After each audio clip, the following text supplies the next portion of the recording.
What's up guys, Brodie here. I'm here at Florida Alumni Frojo, and today we're going to go over how to flick huck, okay? And this is kind of a throw that a lot of people struggle with.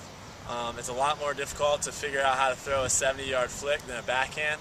So we're going to really spend a lot of time on learning the thing that we do a little differently in our grip, how we change the bigger motion in our shoulders, and then a lot of the power for a flick forehand, okay, a huck, is coming from the lower body. The hips and the core are crucial. So we'll go over that today, and hopefully that'll help you guys out. So we're going to start with the same grip as in the forehand video. If you haven't checked it out, check it out before you watch this. We'll put a link right here for you. With the forehand grip, the only thing we're going to change is we're just going to tighten it harder, okay? It's the same two fingers on the inside, the same two fingers on the outside. The thumb is in the same position. I'm just going to squeeze it tighter, okay? And that's going to give me a little more rotation. Alright, so now we're going to talk about the shoulders and the torso, okay? You're going to rotate your shoulders and you're going to rotate your torso together. And before, if you're throwing an underneath pass for a forehand, there's a little bit of a rotation there. All we're going to do is emphasize that and make it a little bigger, okay? Bigger motion. Lower body, we're going to get our right leg active into the throw. Some of you guys might be able to throw really well when you get an up the line pass, okay? If I'm cutting up the line, I catch it and I go to throw a flick, I can throw a lot better than when I'm stationary. Why is that? Because you're moving all your body forward and that's giving you the power. So what I like to do, a drill I like to run, is I'll have my left leg in front of my right leg, okay? And I'll go back and I'll just have my toe up on my right leg. So a lot of my weight's kind of on my front leg right now.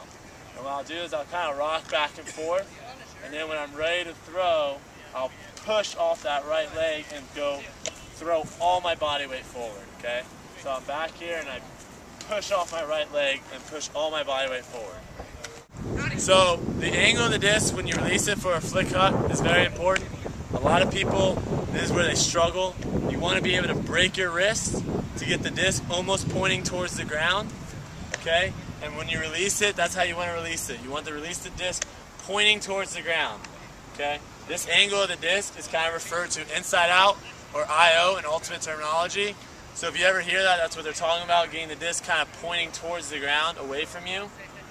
Alright, and doing this is going to allow the disc to fly through the air, and then it's going to flatten out on its own, okay?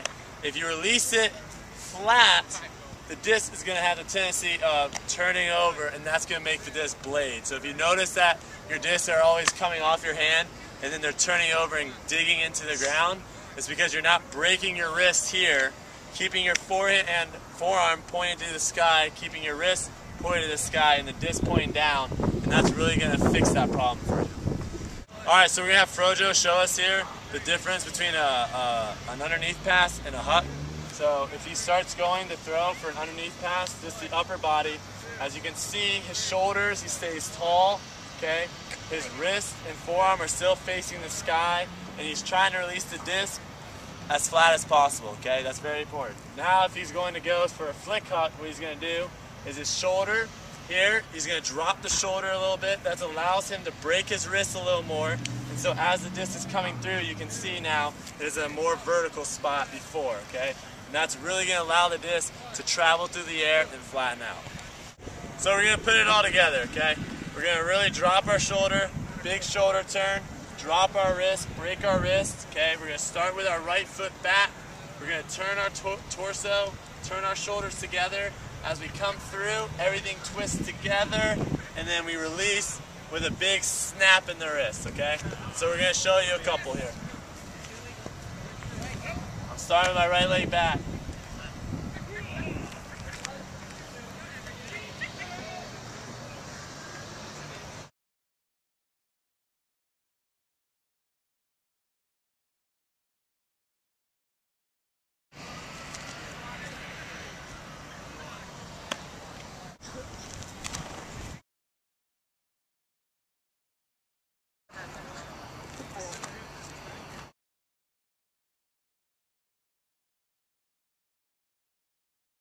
Alright, so now when you have all those throws down, the last thing you can do is just add it more and more power, get a lot quicker, and try to go for the big yards.